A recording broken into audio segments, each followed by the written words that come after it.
Moi, c'est Mathieu et puis je suis le président et fondateur de Plateforme Héritage. Aujourd'hui, je vais vous montrer quoi faire suite à votre commande. Donc, tout d'abord, vous allez recevoir un email quelques secondes suite après votre achat avec le code QR format numérique et aussi un lien qui redirige vers la plateforme. Lorsque vous cliquez sur le lien, vous allez pouvoir soit créer votre compte ou tout simplement vous connecter à votre compte s'il est déjà existant. Une fois que c'est fait, en haut à droite, on va pouvoir cliquer sur Créer un profil et on vous demande le numéro de commande qui est dans l'email qu'on vient tout juste de voir, donc 1228. Ensuite, on peut commencer à créer le profil avec nom, prénom, titre de la personne, photo de profil.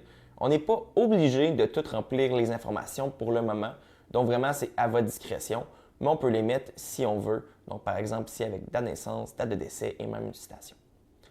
On va enregistrer et voilà, le profil apparaît. Et puis là, on peut modifier la photo de couverture, photo de profil. On peut modifier la confidentialité du profil si on le désire. Et puis, c'est vraiment simple, c'est vraiment des cases qui sont à remplir.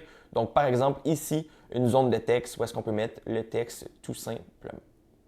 Ensuite, on a la section qui est pour les moments clés, donc les moments marquants de la vie.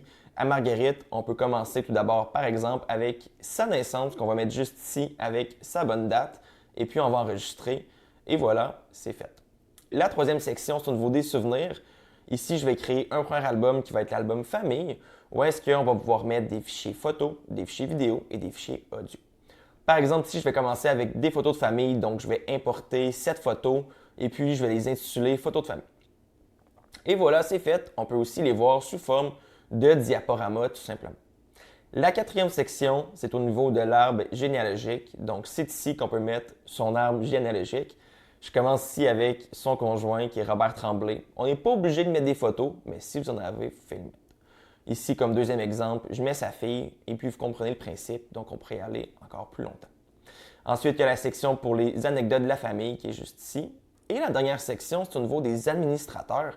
Donc, vous pouvez inviter des amis de la famille en mettant uniquement leur email et puis ils vont recevoir une invitation par email pour participer avec vous au profil de manière gratuite. Je sais que c'est allé vite, mais s'il y a quoi que ce soit ou si vous avez d'autres questions, n'hésitez pas à nous contacter, ça va nous faire un grand plaisir. Merci, puis à bientôt.